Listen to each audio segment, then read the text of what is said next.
In nomine Domini nostri Gesù Christi, Pater Universalis. Así da inicio el acta de proclamación del Rey de Aragón y de la Corona, redactada el día 25 de junio de 1412 y proclamada solemnemente 3 días después, un día como hoy, 28 de junio de hace 600 años. Y de este asunto trata hoy el libro que presentamos, el compromiso de Caspe de 1412, diario del proceso, del profesor y catedrático de Paleografía y Informática de la Universidad de Valencia, doctor don Francisco Jiménez Blay, quien nos acompaña para, además, pronunciar una conferencia con un título tan sugerente como Caspe 600 años después. Hoy también, con el afán de reunir todos aquellos objetos más significativos y que afortunadamente conservamos en un intento de renovación fidedigna, nos preside la vera cruz y el clave del compromiso que conservamos en esta iglesia parroquial y colegial.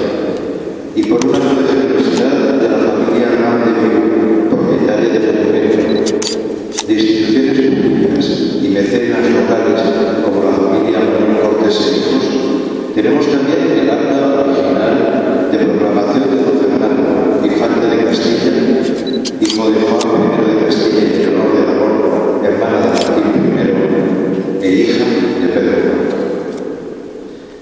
Al profesor lo conocemos porque hace 2 años, y como consecuencia de sus investigaciones, halló un manuscrito en los archivos de la Universidad de Valencia sobre el proceso de elección de Caspe y nos dio una conferencia de lo que todavía guardamos por recuerdo.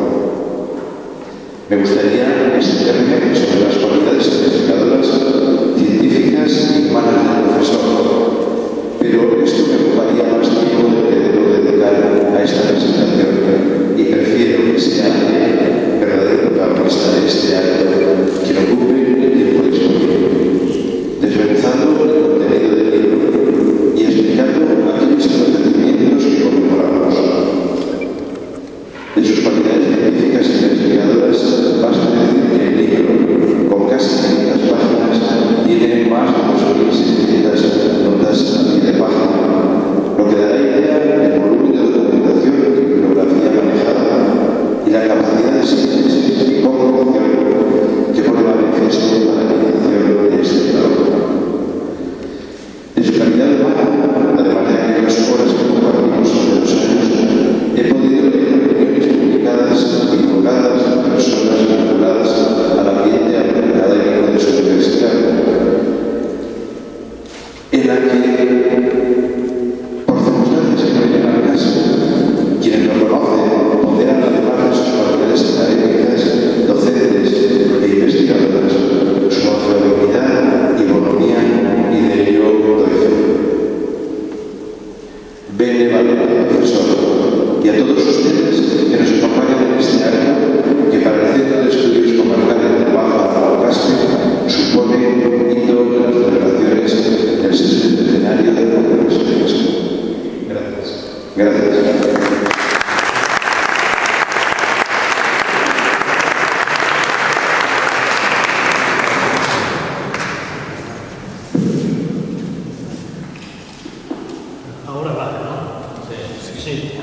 Bien, buenas tardes y en primer lugar pues debo agradecer a la institución Fernando el Católico y a la filial de aquí de Caspe, el Centro de Estudios Comarcales del Bajo Aragón Caspe, primero por la edición del libro que hoy presentamos, el compromiso de Caspe 1412, diario del proceso. Y en segundo lugar, también por haber hecho posible que hoy sucediera lo que está sucediendo, ¿no? Que presentáramos aquí en la iglesia colegial de Santa María la Mayor de Caspe el libro en el cual publico, edito críticamente el diario de sesiones, de las sesiones que tuvieron lugar en Caspe entre el 29 de marzo y el 28 de junio de 1412. Cuando el año 2010 vine aquí a informar del descubrimiento del manuscrito que había encontrado en la Universidad de Valencia, adquirí el compromiso con los amigos que de aquella reciente amistad o naciente amistad, sea Domingo Albiac, sea Carmen Ferrer Peralta y otros compañeros amigos de Caspe, me comprometí a presentarlo aquí.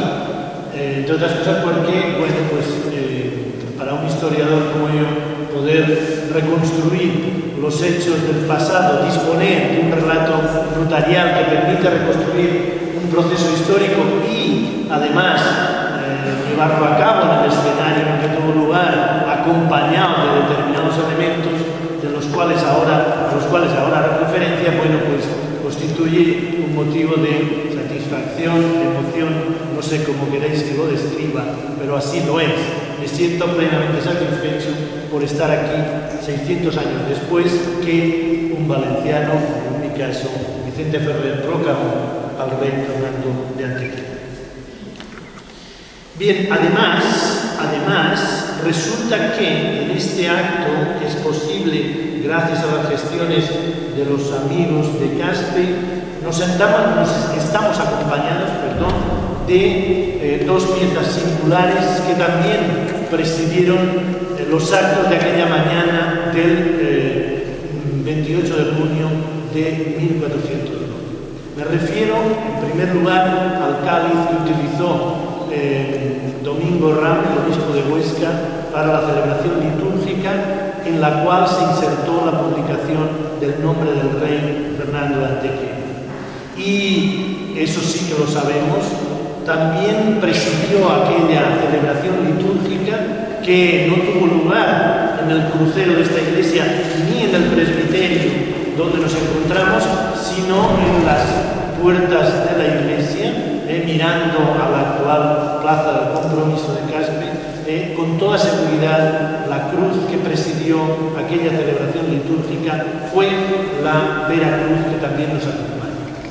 En ningún momento del relato notarial se dice si estuvo presente esa reliquia de la Vera Cruz, pero con toda seguridad sí que lo estuvo. ¿Por qué? Porque fue la Vera Cruz, esta que tenemos aquí hoy, la que se utilizó para que juráramos el cargo como compromisarios, los 9 compromisarios, el 7 juraron el 18 de abril y con posterioridad juraron Guillem de Vallseca y Pere Bertran, que eran 2 de los compromisarios que el día 17 de abril todavía no habían llegado a Caspe. Por lo tanto, constituye una pieza singular y debió presidir con toda seguridad el acto de la Eucaristía o la celebración litúrgica del 28 de abril. Y en tercer lugar, gracias a la familia Ram de Vil, ha llegado, creo que ayer llegó aquí a Caspe el original de la sentencia, uno de los 3 originales que se entregaron aquí a los 3 representantes de los 3 parlamentos presentes. Se entregó uno al arzobispo de Tarragona en representación del Parlamento catalán, el segundo se entregó al representante del Parlamento aragonés, el Domingo Ram, y en tercer lugar se entregó otro al representante del Parlamento valenciano, a don Bonifacio Ferrer.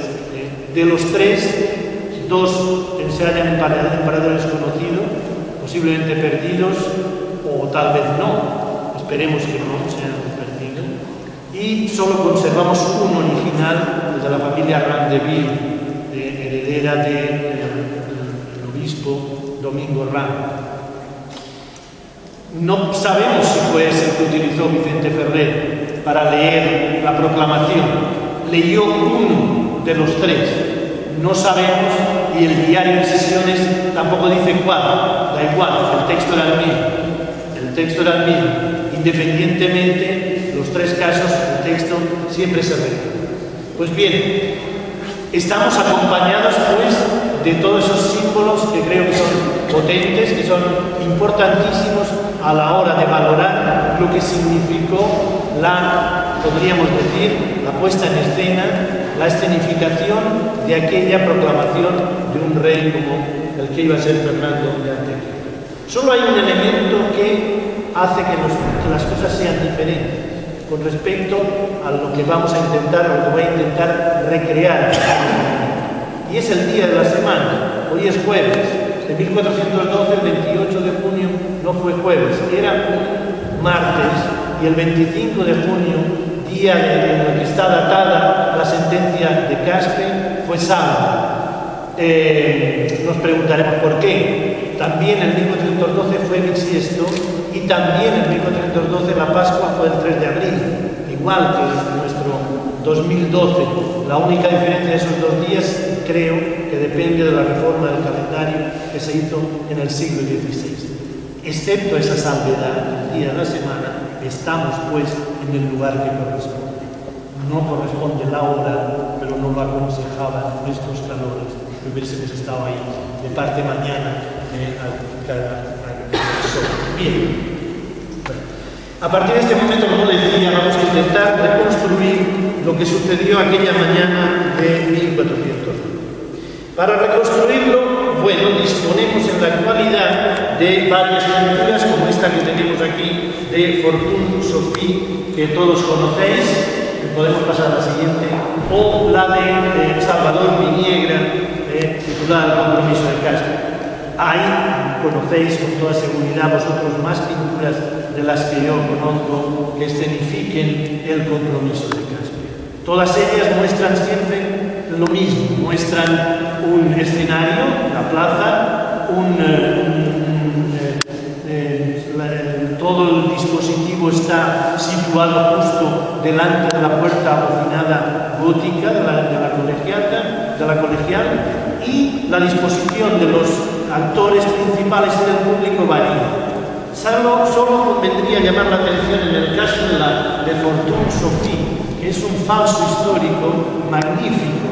No sé si hecho por desconocimiento del autor o a sabiendas, porque allí está presente Benedicto XIII, que nunca estuvo entre los bastidores, en la trastienda, en la rebotica, sí, pero presente no.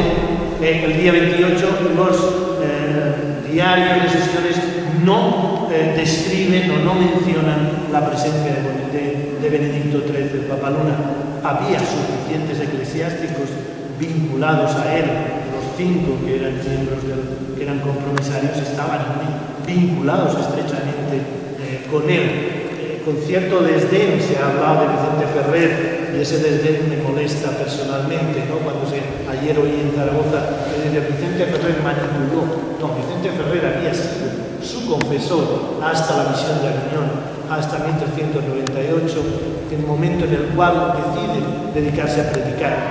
Entonces no manipula, es una persona íntima, próxima, que participa de muchos aspectos de la vida personal de Benedicto XIII que no conocen siquiera cualquiera de los otros domésticos o familiares, como podía ser Randeville, que ocupaba un cargo de la Cancillería, era su referendario. Bien, esas son representaciones, pasamos a la siguiente, que, bueno, han sido recreadas con mayor o menor rigor, da igual. Ahora a mí me corresponde en esta presentación del libro y en esta conferencia mostrar que contamos con un relato notarial, una descripción de lo que sucedió aquella mañana, y de ese relato notarial lo encontramos, su texto, ahora se puede leer en el libro que presentamos aquí, pero su texto lo encontramos en 3 manuscritos. El primero en Barcelona, Archivo de la Corona de Aragón, Real Cancillería, Procesos de Cortes 15, y en la fotografía que tenemos ahora proyectada, ahí encontramos una parte de ese relato notarial en la cual, en el margen derecho, no puedo apuntar con el puntero, pero aparece una noticia relativa a la publicación a la puesta en escena, a la publicación del nombre del rey por parte de Vicente Ferrer. Además de ese manuscrito manuscrito conservado en el Archivo de la Corona de Aragón, contamos con el siguiente manuscrito que se conserva en Segorbe, en el archivo de la catedral, y también ahí tenemos reproducida una página del texto en el cual se narra o se relata la publicación, y el tercer manuscrito, el siguiente, se conserva en la biblioteca de la Universidad de Valencia, del que os informé en el año 2010. Esa es una fotografía que se hizo antes de la restauración. En la actualidad, el manuscrito, como veremos en otras fotografías posteriores, gracias al servicio de restauración de la Universidad de Valencia, se conserva en un estado magnífico. Bien, ¿cómo con esos materiales notariales, con ese relato notarial, podemos reconstruir casi al minuto lo que sucedió aquellos días aquí en Caspe? Comenzaremos por los preliminares. Pasamos a la siguiente, y en los preliminares nos vamos a desplazar hasta el 25 de junio. En el 1412 fue, como he dicho antes, sábado. ¿De acuerdo? En el 2012 era el lunes, si no recuerdo. Bien, el 25 de junio, a primera hora de la mañana, a prima, dice el diario, estaban reunidos los compromisarios, los 9, en el aula, en la dependencia, en la habitación en la que solían reunirse en el castillo. En ese momento, a prima, es decir, a las 6 de la mañana, en la actualidad serían nuestras 4 de la madrugada, reciben a los abogados de Federico de Luna. Los abogados de Federico de Luna llegaron tarde a Caspe.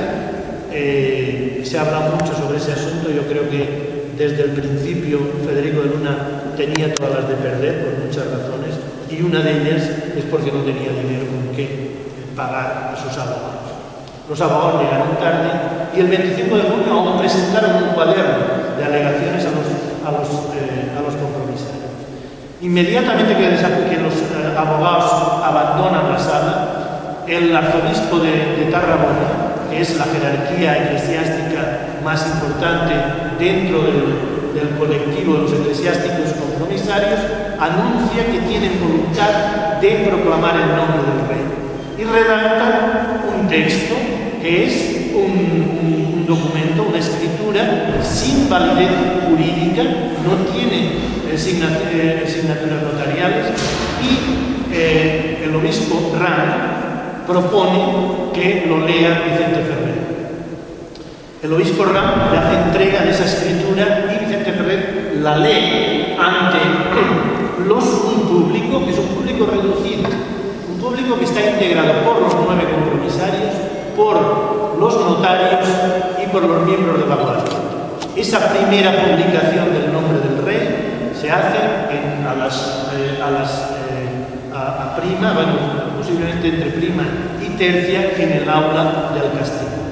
El documento que le entrega el obispo Ram a Vicente Ferrer para que Vicente Ferrer lo lea es ese que tenemos proyectado en la pantalla. Es una carta real que hoy en día se conserva en el Archivo de la Corona de Aragón de Barcelona, un documento en papel, donde comienza las primeras palabras, habla el arzobispo de Tarragona en su propio nombre, es lo que llamamos la intitulación.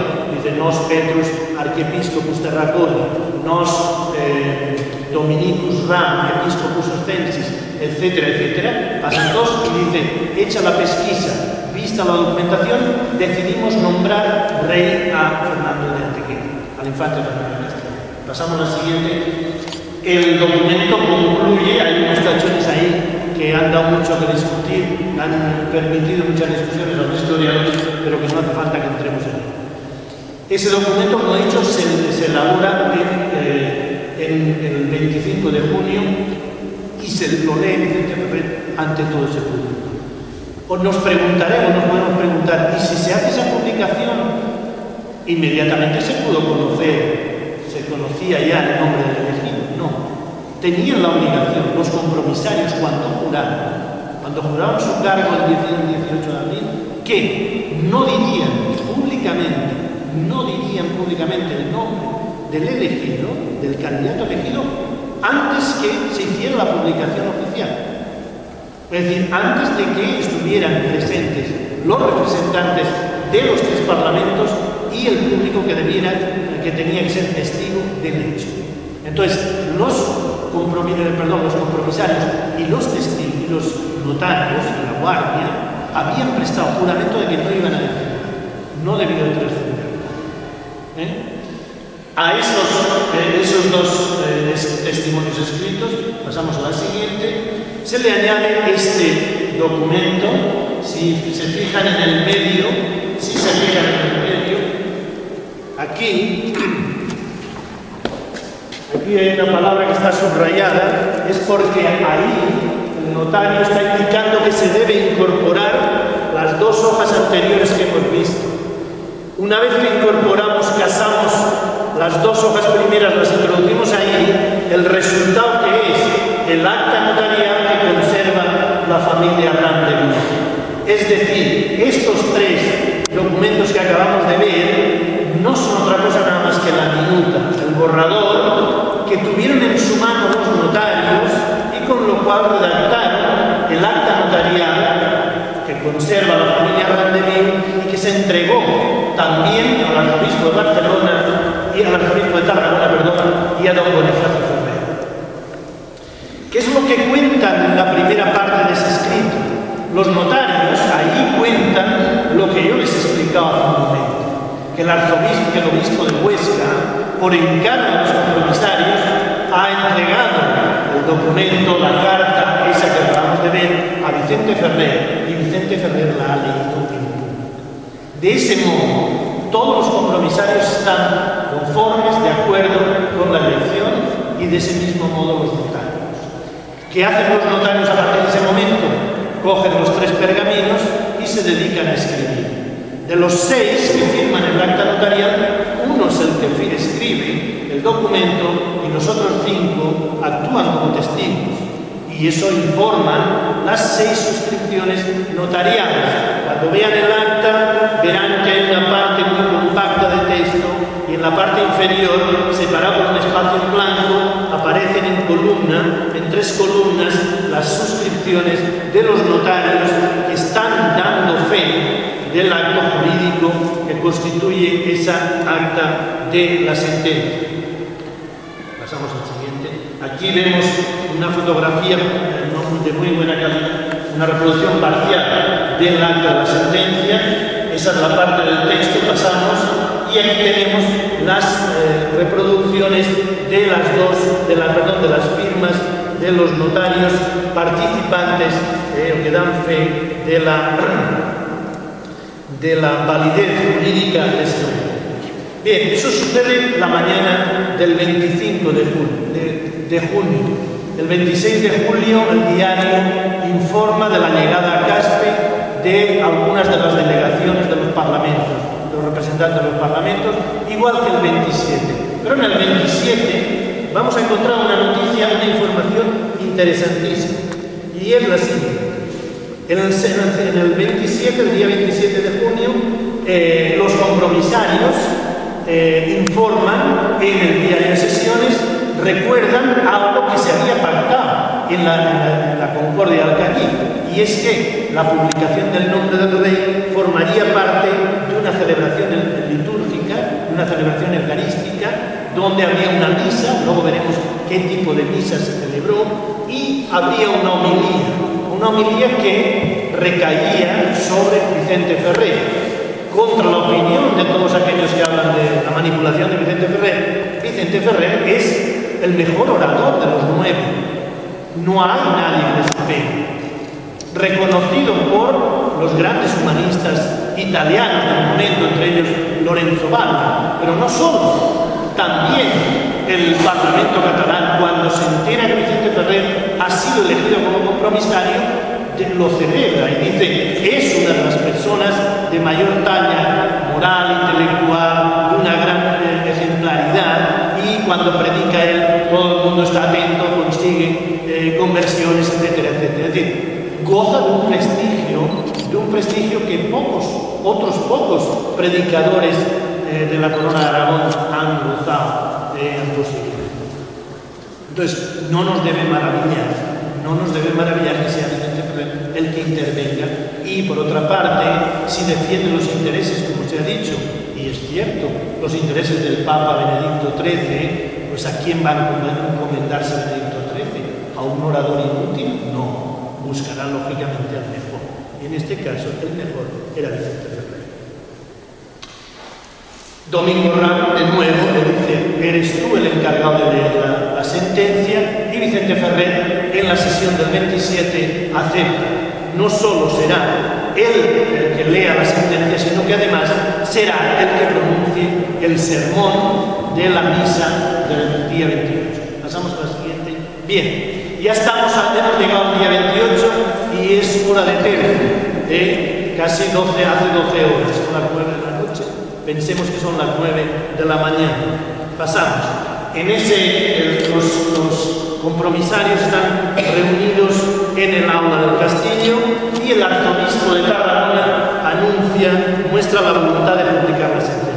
Porque el 28 se habían comprometido en la Concordia de Alcañiz que la publicación se haría, los compromisarios se reunirían por primera vez en Caspe el 29 de marzo y que en 2 meses, es decir, el 29 de mayo, se habría resuelto ya el problema sucesorio. Pero he de aquí que el 28 de mayo los compromisarios se dan cuenta que no les da tiempo de atender las razones y los derechos de todos los candidatos y proponen una prórroga. Y prorrogan el plazo para publicar el nombre del rey hasta San Pedro. Dicen, el máximo será el día de San Pedro, 29 de junio. El 28 hicieron la publicación. Entonces, tardan entre el 25 al 28, ¿por qué? Porque esperan en esos 3 días, y de hecho llegan en esos 3 días, los representantes, 6 representantes del Parlamento aragonés, 6 representantes del Parlamento valenciano y 6 representantes del Parlamento catalán. El Parlamento balear de Mallorca está invitado a participar, pero llegó tarde a la publicación. Entonces, el arzobispo anuncia la voluntad porque ya están los 18 representantes de los 3 parlamentos mencionados. Pasamos adelante. Y en el momento en el cual ellos deciden pasar desde el castillo a través de la iglesia y alcanzar las puertas de la iglesia, recuerdan que en la Concordia de Alcañiz, en la estipulación 12ª, número 12, de la Concordia se estipula o se obliga que la publicación formará parte de una celebración litúrgica, eucarística, y que habrá una homilía por un orador sagrado. Cruzan la iglesia y van en dirección a la puerta. ¿Qué es lo que hay en la puerta? En la puerta, eso es lo que dice el texto en latín que he puesto ahí, es ante fores qui respicium versus platea, es decir, ante las puertas que miran hacia la plaza. Lógicamente no había escalera de piedra, aunque un político esta mañana hablaba de que había una balconada desde la cual se sostenía. Vicente Ferrer no, esa piedra es posterior y la talla también es una obra posterior. Posiblemente había un terraplén y eso es lo que obligó a construir un entablado, un entarimado alto para salvar el desnivel entre la iglesia y aquello que había la otra vez que vine, que hubo una excavación enfrente de una especie de balsas de tinte de roca, donde estaban también los hornos que se describen aquí. ¿Qué es lo que encuentran? Encuentran en primer lugar un altar mirabiliter apparatum, es decir, un altar admirable, preparado de manera admirable. Claro, la ocasión lo exige. ¿Y delante qué? Unos escaños, es decir, dispuestos del mismo modo que están los bancos, donde se van a sentar los representantes de los parlamentos. Ahora veremos de qué modo. Los bancos, los escana, eso que parecía ahí ponía escana, son los escaños en castellano, los escaños estaban a derecha e izquierda del altar. Vayamos al escenario, vayamos al altar. En el libro yo hago una propuesta de interpretación que mi mientras ha salido, creo que esta la corregiría. ¿Por qué? Porque yo pensé que el altar estamos nosotros aquí en la actualidad, como si estuviéramos ante una catedral. Si esta iglesia colegial tuvo en algún momento, hubo vida comunitaria entre los colegianos, con los canónigos y beneficiados, posiblemente habría una sillería de coro aquí. El altar estaría aquí, aunque otras veces la sillería de coro está allá, porque el altar en aquella época estaba de espaldas al público. Entonces yo cometí posiblemente un error al interpretar que estaba en una catedral con coro detrás, y eso es posterior a Trento, posiblemente tarde. Bien, entonces supongamos, y eso es así creo, que en la puerta de la iglesia está el altar. Está el altar, luego veremos quién lo ocupa. Delante del altar se encuentran sentados, pasamos a la siguiente, se encuentran sentados en dos columnas los compromisarios. En el centro, la autoridad eclesiástica, el arzobispo de Tarragona. A los lados, los distintos los distintos compromisarios. A la derecha, Bonifacio Ferrer, Guillem de Vallseca y Francisco de Arango. A la izquierda, Berenguer de Bardaxí, Vicente Ferrer, Bernard de Gualbes y Pedro Bertrán. ¿De acuerdo? Por lo tanto, tendríamos el altar, una primera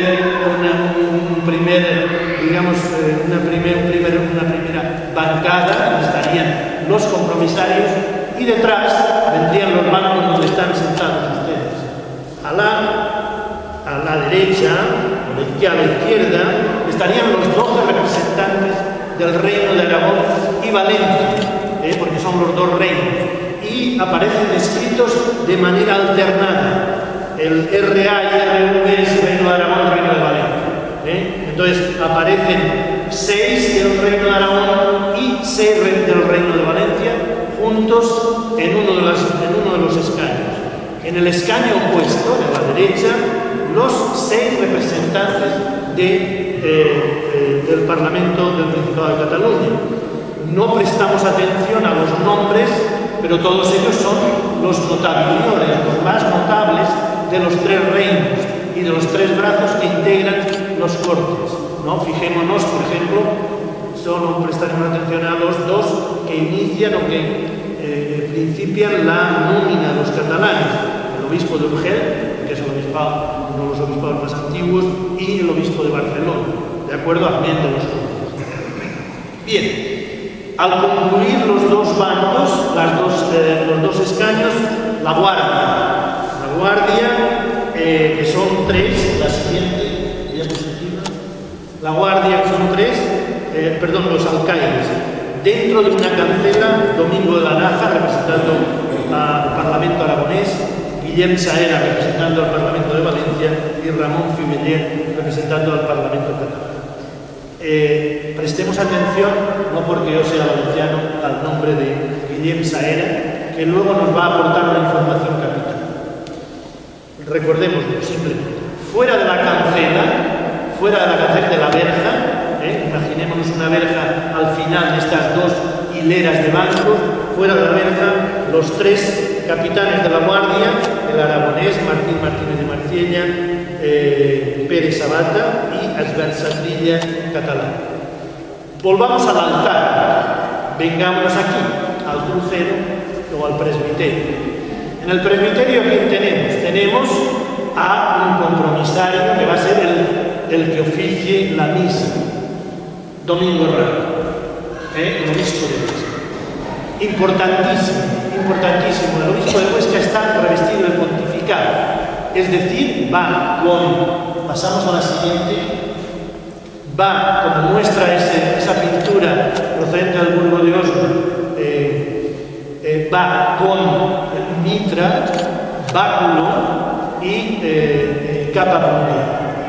Oficiará durante determinados momentos de la misa, tendrá la mitra puesta, en otras ocasiones el diácono, su diácono, se la retirará, del mismo modo que en determinados momentos, sobre todo cuando accede al altar y cuando sale del altar, cuando canta el introito al altar en ley, es la principio de la misa irá con el báculo del mismo modo que la despedida. ¿Seguimos? El obispo de Huesca está acompañado de las piezas que tenemos aquí. Una, la Vera Cruz. Hemos de tener presente que estamos en un altar fabricado fuera. No hay cruces exteriores, que posiblemente trasladarían el ara del altar mayor o alguna otra ara portátil fuera, y necesitaban lógicamente una cruz que presida el acto, la Vera Cruz. No hace falta que diga y recordar aquí que la Vera Cruz es la que entrega Juan Fernández de Heredia, que a su vez había sido de Clemente VII. Más cosas se podrían hablar, pero no hace falta. Y en segundo lugar está acompañado del cáliz que también nos acompaña a nosotros. Seguimos. He dicho antes, he aludido antes, celebra la misa, pero ¿qué misa? No cualquiera, una especial. Una que la Iglesia designa como la misa votiva del Espíritu Santo. Todavía se le llama así, y se llamaba así en época medieval. Los diarios de sesiones se refieren a la misa del Espíritu Santo. ¿Por qué la misa del Espíritu Santo? Bueno, pues algunos indicios que permiten justificar el por qué la Iglesia elige esa celebración litúrgica los encontramos en el diario. El primer testimonio que les pongo ahí es un fragmento de una carta de las que aparecen en el diario de sesiones, en las cuales creo que son de los jurados de San Punto, dicen que, al final, encomendémonos o encomiéndense ustedes al Espíritu Santo y que el Espíritu Santo les ilumine, etcétera, etcétera. Referencias de ese estilo, a lo largo del diario, hay infinitas. No hemos de olvidar, si alguno se me ha olvidado, lo recalcaré, que estamos en una teocracia medieval. El mundo medieval es un mundo monárquico. En la cúspide de la pirámide está Dios, en el peldaño inferior está el Papa, que es el vicario de Cristo, y a partir de ahí el resto. Los poderes temporales dependen, al menos ideológicamente, de la cúspide. Y no hemos de olvidar que todos los reyes lo eran por la gracia. ¿De acuerdo? Entonces, la inspiración del Espíritu Santo es clave. El segundo testimonio no está relacionado, no procede del anterior. El segundo testimonio es un texto que viene en catalán, procede de un sermón de Vicente Ferrer, en el cual Vicente Ferrer explica el por qué se confía tanto en el Espíritu Santo y dice, bueno, pues hay que confiar en él, ¿por qué? Porque gracias a él adquirimos sabiduría y podremos discutir con los judíos y con otros. Nos hará sabios. En realidad, Vicente Ferrer no se estaba inventando nada, estaba leyendo, pasamos al siguiente, estaba leyendo simplemente un pasaje de Hechos de los Apóstoles, el 2:4, dice, se llenaron todos del Espíritu Santo y empezaron a hablar en lenguas extranjeras, que es un texto que se lee todavía en la liturgia de Pentecostés, ¿de acuerdo? Y, lógicamente, en la misa votiva del Espíritu Santo. Bien, además, otro indicio potente que estuvo presente en la elección, que estuvo presente en los días de las sesiones de Caspe, es el hecho de que se cantó en más de una ocasión el himno litúrgico, el Veni Creator Spiritus. Y qué extraña coincidencia, es el himno que cantan los cardenales cuando se dirigen a la Capilla Sixtina para elegir al Papa. El himno que van cantando todos en comitiva es ese himno cuyo origen se le atribuye a un escritor conocido como Rabano Mauro, que ven ustedes ahí, es del siglo VIII. ¿De acuerdo? Esa, diríamos, inspiración que llega a través del Espíritu Santo aparece representada por doquier en las pinturas medievales o en las miniaturas, como por ejemplo en este misal procedente de la Catedral de Valencia, precisamente la miniatura con la cual comienza la celebración litúrgica, la misa del día de Pentecostés. Y con la antífona de entrada, que es una antífona que dice, el Señor cubrió, desparramó, llenó el mundo de sabiduría a través de la. Bien, ya sabemos la misa cuál era. El tenor de la misa podríamos hablar mucho de él, pero no hablamos. ¿Seguimos? Habían decidido en la Concordia de Alcañiz que habría, como he dicho antes, una homilía. Todas las homilías que se pronunciaron en Caspe entre el mes de abril y el mes de junio las pronunció en el mes de febrero. ¿Pasamos? En este caso, el día 28 predicó utilizando un tema del Apocalipsis, que era un tema de los queridos o preferidos por él. En ocasiones se le identifica como el predicador apocalíptico, porque se le representa con, lo habéis visto, con el dedo y la filatería que dice Tímete Deum, no temed a Dios, porque viene el día del juicio final. En este caso predicó ese tema que tenéis ahí, que es un tema del Apocalipsis, pero que desgraciadamente no conocemos el desarrollo de ese sermón. Es decir, sabemos en qué texto se inspiró, pero sabemos incluso las citas bíblicas que utilizó los padres de la Iglesia, pero no conocemos el texto. Pasamos en todos los manuscritos, el pasaje ese que está subrayado en el manuscrito de Valencia es el que menciona el texto bíblico al cual me refiero. Pasamos así. Bien, concluido el sermón, Vicente Ferrer tenía que leer el acta de la sentencia, pasamos. Y en el diario, el día 28, nos recuerda que en lugar de leer aquella escritura con tachones que hemos visto antes, leyó, como ven ahí en la segunda línea, unum ex instrumentis. Eso quiere decir uno de los instrumentos. Instrumento, en época medieval, designa un documento notarial. Por lo tanto, leyó uno de los 3 pergaminos a los cuales hemos hecho referencia. En ese texto, de ese texto, entre sacado solo ese pasaje, el de arriba, que está en latín, que dice que los súbditos y vasallos de la corona de Aragón deben tener como rey al infante Fernando. En otro pasaje posterior dice que deben el debitum fidelitatis, ¿no? La deuda de fidelidad y el homenaje.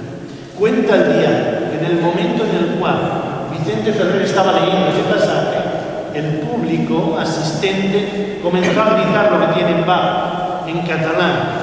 Da la versión en catalán. ¿Cómo gritaron? No lo sé porque es estudio. Pero el diario de sesiones siempre lo da, ese texto en catalán. Dice, viva, viva, nostre rey y señor, don Ferran. Ese fue el estribillo o la frase que corearon a partir de ese momento por doquier en casa. Pasamos. Inmediatamente el oficiante, el obispo Ramos y el arzobispo de Tarragona, Flexit Genibus, se arrodillaron, como dice ahí, y cantaron el Te Deum Laudamus como acción de gracia. Mientras la Iglesia estaba dando gracias por la elección, la guardia, que la teníamos fuera de la verja, ¿qué hizo? Hizo el estandarte real. Levantó las 4 barras sobre fondo rojo, sobre fondo amarillo, como tenemos hoy en el campanario y por doquier de Caspe, indicando que ya teníamos un rey, que la Casa Real tenía un rey. He utilizado que es el pendón de la conquista, que se conserva en Valencia, un estandarte del siglo XIII, pero en fin, cualquiera de los pendones o los estandartes reales se tenía. La guardia iza el estandarte. ¿Por qué? Esta diapositiva la he puesto ahí para que seamos capaces de entender lo que significaba la bandera para un colectivo, como para media hoy en día nos da igual, salvo los americanos cuando la ven se ponen un poco en éxtasis. El resto de los países occidentales, bueno, pues la vemos, pero no sucede nada. Tal vez ahora con la roja sí.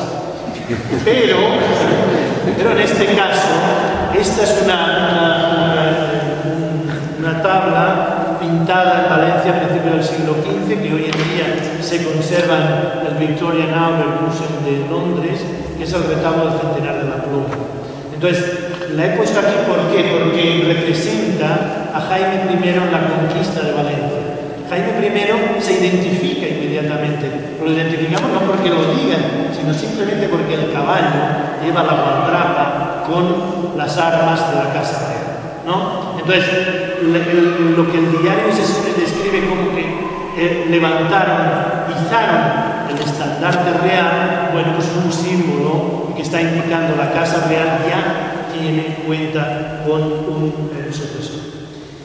Mientras todo eso sucede, pasamos, bueno, pues digamos que hay un despliegue de un ambiente festivo que cunde por doquier. En primer lugar, comienza a voltearse las campanas, suenan instrumentos musicales, hay un gran estruendo, dice el diario, habla de trompetas, habla de tubas, habla de infinidad de instrumentos musicales, sobre todo aerófonos, altos, es decir, no cuerda, instrumentos de cuerda, sino instrumentos metálicos. Y al mismo tiempo la gente gritando, viva, viva. Y hay un momento, cuando ha dicho ya que todo el mundo está gritando, hay un momento fantástico. Dice que en la plaza comienzan a dar saltos y a bailar los que han asistido como público congregado a la publicación. Y el diario continúa diciendo, pero no solo se detuvo los saltos y brincos y bailes aquí en la plaza. Toda la ciudad, toda la villa de Caspe estuvo inundada por ese ambiente folclórico, de fiesta, de jolgorio, etc.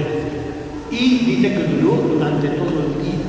Es decir, que si habíamos empezado a las 9 de la mañana, a estas horas todavía seguía funcionando. Los compromisarios se retiran al aula del castillo. Pero antes de que nos retiremos al aula del castillo, volvamos atrás un momento.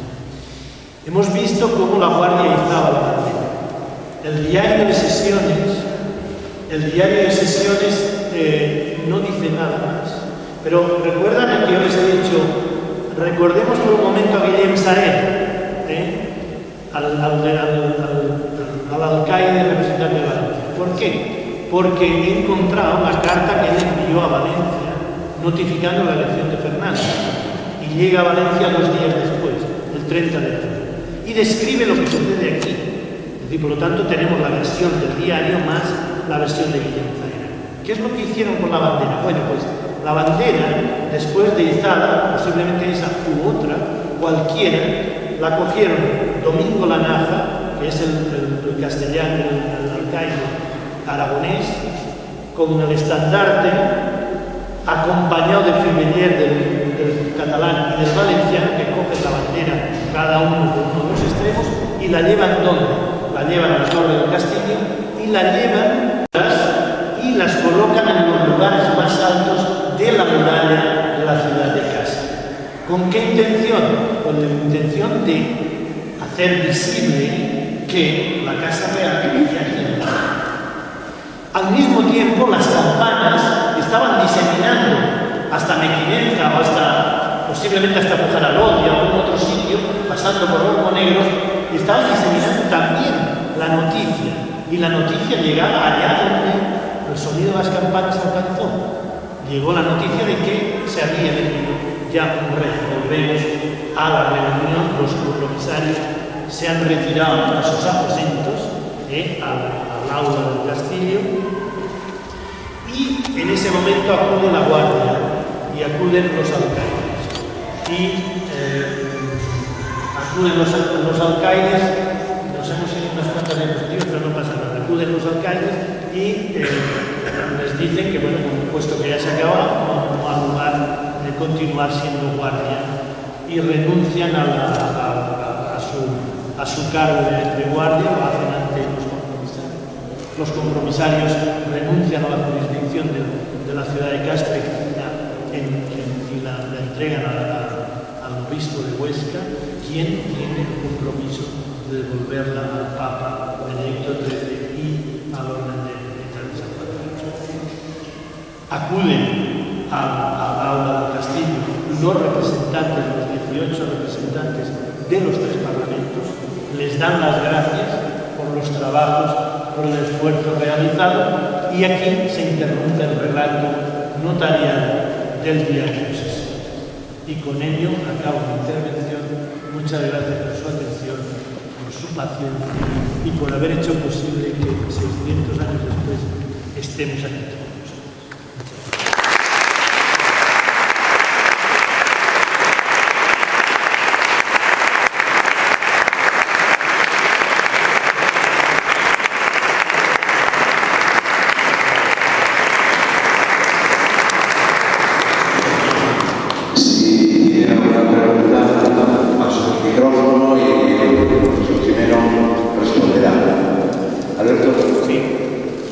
¿Hay constancia a lo largo de la documentación que ha manejado de que estuviera presente físicamente en Caspe a lo largo de todo el proceso alguno de los candidatos?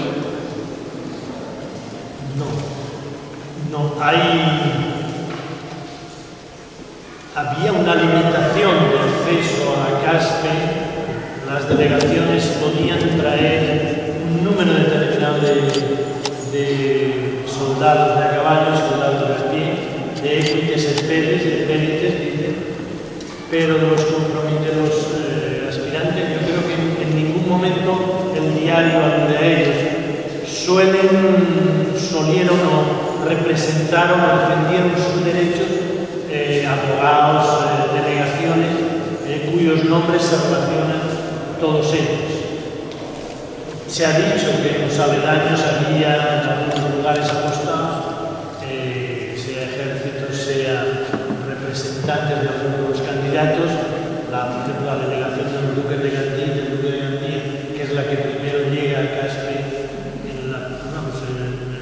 antes del juramento ya están aquí. Y creo que antes de la llegada de los hermanos Ferrer, que llegaron el 12 de abril, bueno, pues la delegación del duque de Gandía denuncia que ha tenido problemas para llegar hasta Caspe porque le han hecho la vida imposible acusando a Castilla. Pero no se les menciona. No creo que se les mencione. Yo quería hacer una palabra. Dice que contestaron en catalán y yo siempre había oído decir como visca, nuestro Señor, y aquí ha puesto usted viva, ¿cómo se dice en catalán? ¿Visca o viva? Bueno, visca lo decimos mucho en Valencia, pero yo creo que viva también, el verbo viure, el subjuntivo de viure en catalán puede ser visca. Pero también igual existe la forma viva. Lo nostre rey y señor es un valenciano, catalán. Bueno, o valenciano, da igual. Sí, no discutimos por eso. Si es viva, si es viva. Pero lo que está claro es lo nostre rey y señor, eso es catalán, eso es castellano.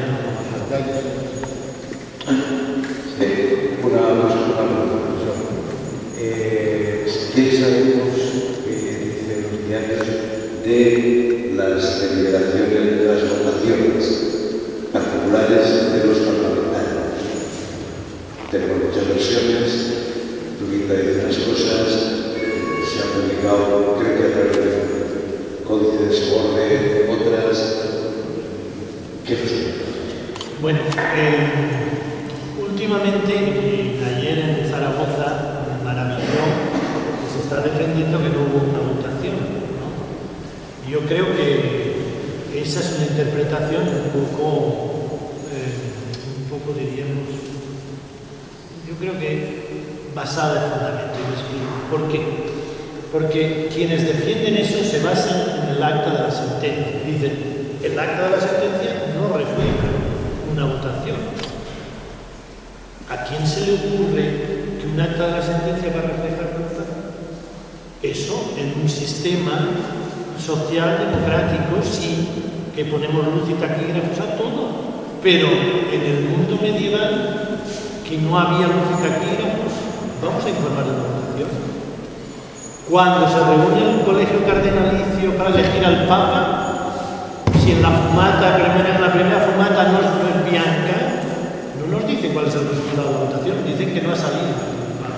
Del mismo modo que cuando el cardenal que actúa de secretario sale al balcón de San Pedro y dice anuncio vobis magnum gaudium habemus papa, no da cuenta del recuento. Y sabemos que todas las papeletas no votaron al cardenal Ratzinger, ni anteriormente al cardenal Wojtyla, no. En este caso, yo creo que hubo una votación. ¿Y por qué lo creo? No porque sea una cuestión de fe.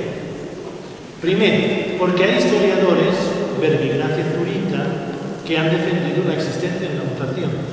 Desde el siglo XVI, Zurita y con él otros han defendido que en la sesión del 25 de junio tomó la palabra Vicente Ferrer, el 25 o el 24, el día de San Juan. Tomó la palabra Vicente Ferrer y expuso lo que hoy conocemos como el voto. Lo ha dicho Zurita, lo han dicho los grandes historiadores, los grandes biógrafos de San Vicente Ferrer, por ejemplo, Fray Justiniano Antista, desde el siglo XVI. Entonces, no tenemos por qué dudar. Pero además, en la investigación que he hecho con el libro, encontré una noticia en un historiador aragonés, que es Florencio Canet, del siglo XIX, que hablaba de la existencia de los votos. El manuscrito, según él, se conservaba en la Biblioteca Nacional de Madrid, pero no indicaba el número. Después de muchas vueltas en la Biblioteca Nacional, digo en ese manuscrito, y allí está. Pero he de decir que es una copia del siglo XVI, no son los votos mismos. ¿De acuerdo? Entonces, algún historiador podría decir, que es una copia, una falsificación. Bien, pero los historiadores tenemos la obligación, en nuestro compromiso, si queréis, nuestro compromiso social, es que cualquier información que proporcionemos tiene que ser contrastada y verificada. Entonces, no existen los originales y lo único que conservamos es una copia, la de la Nacional de Madrid. Primera pregunta que debemos formular: ¿por qué no existen los originales? ¿No? Si existe esa copia, es posible que se lo inventara Zurita y con él el arzobispo de Zaragoza del siglo XVI. Es posible. Y que hubieran falsificado la realidad. ¿De acuerdo? Yo no lo creo que falsificaran la realidad.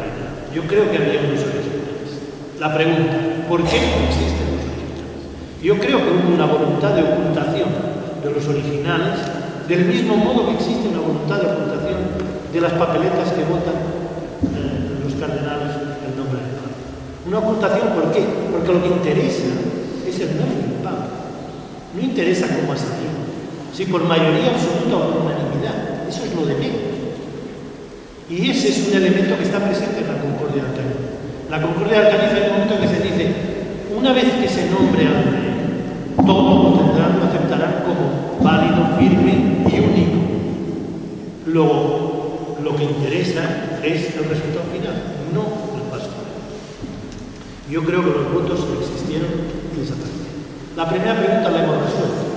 Cabe la posibilidad de que existieran y desaparecieran. Pero es de aquí que en el verano pasado, en el mes de agosto, leyendo manuscritos y en el Ayuntamiento de Valencia, he encontrado el relato notarial que describe la llegada de un correo que viene desde Caspe con la noticia de la elección de Fernando Antequera. El correo es recibido por el Parlamento Valenciano en la Catedral y preside el acto el obispo de Valencia. Entonces, Hugo de Luquero. Cuenta el relato notarial que el correo le entregó un paquete al obispo. El paquete estaba sellado. Estaba sellado, el sello es una garantía de validez jurídica y de credibilidad. El paquete lo abre el obispo y encuentra 3 cartas. Una, de los compromisarios. 2, Guillem Saera, otra vez, el representante del Parlamento de Valencia, como alcaide de la ciudad de Caspe. 3, el representante del Parlamento de Valencia como el capitán de la Guardia de Caspe, Pérez Abata, al cual la referencia. En las 3 cartas se narran los acontecimientos que han sucedido aquí el 28 de julio. En la de Guillem Saera dice esposaren d'acord y votaren todos. Ese votar solo se puede entender de una manera, que es que cada uno dio expuso su parecer a propósito de la elección. Y además precisa y densa era que el voto fue autógrafo y consejo. La Biblioteca Nacional de Madrid, el texto que transmite, todos ellos, los votos son autógrafos. Y todos ellos utilizan el sello validatorio. ¿Qué más prueba? Ese es el testimonio que creo que prueba la voluntad de ocultación del voto. ¿Por qué? Porque el rey no ha salido elegido por unanimidad, ha salido elegido por mayoría. Entonces, si los compromisarios salen ahí, Vicente Ferrer sale y dice Fernando ha sido elegido por 6 votos a favor, el conde de Urgel tiene 2 y Pere Bertrán se ha abstenido, estamos alimentando la discordia. Si por el contrario nosotros salimos ahí y decimos el elegido al cual debemos juramento de fidelidad y vasallaje es Fernando, conjuramos, no conjuramos del todo, pero conjuramos una parte de la posible discordia posterior. Además, se había cumplido con una de las garantías jurídicas que exigía la concordia de Alcaniz. La estipulación sexta de la concordia de Alcaniz, que es la que regula la votación, en caso que allí se dice que se espera, se desea, se confía que sea elegido por unanimidad, pero si no es posible que sea elegido por mayoría, entonces al ser por mayoría, la votación tendrá que cumplir con el siguiente requisito, a fin de evitar que 2 parlamentos unidos puedan imponer al tercero su candidato, porque tienen ya 6 votos y tienen la mayoría, el candidato que saldrá elegido será aquel que al menos tenga un voto de cada uno del Parlamento. Y así fue. Fernando Antequera recibe los 3 votos aragoneses, 2 valencianos y un catalán. Pero yo creo que la votación los votos no sé si aparecerán, pero tenemos la copia. Y por otra parte, no hemos de dudar de un historiador de la talla como de Zurita, que, bueno, pues creo que es uno de los grandes historiadores españoles del siglo XVI. Los votos están aquí en el libro, están publicados según el manuscrito de la Biblioteca Nacional. Ahora, pues yo solo leyendo el libro, lo máximo también tengo que advertir que no tenemos disponibilidad de ejemplares a la venta, de modo que más adelante, explosivamente es posible que sí se pueda poner a la venta o adquirirlos o conseguirlos de algo. Lo y sí me ha sorprendido una expresión que, dado mi escaso conocimiento de latín, me había atribuido a un anglicismo, y es relacionado con el tiempo, el horario, el anteverecia, por favor.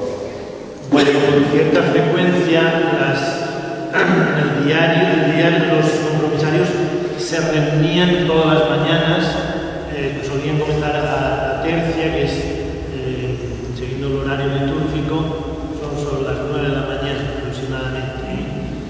El día, y eso está explicado, creo que es en la nota, una de las primeras notas, el horario litúrgico empieza en la noche a las 12 con maitines y laudes, porque algunas, por ejemplo, esta mañana he visto que en el Pilar cantaban laudes a las 9 o las 10 de la mañana, no recuerdo qué hora era.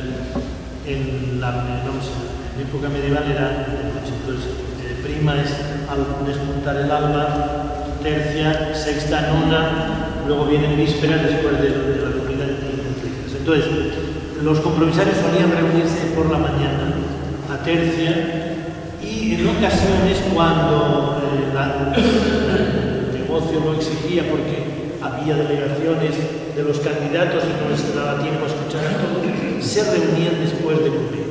Y entonces es cuando suelen utilizar la expresión, ese post-meridiem, que ha dado lugar a que últimamente los jóvenes dicen AM o PM, ¿no? eiem o bien, cuando en realidad es una locución latina, una expresión latina que es o ante meridiem, antes del mediodía, o post meridiem, ¿no? Y en ocasiones se volvían a reunir en el aula del Castillo, dice, por ejemplo, a tercia post meridiem, o tercia pulsata, pues la tercia, la hora tercera, tocada el campanario, post meridiem, después del mediodía, ¿no? Pero es ante y post meridiem. Bueno, pues muchas gracias por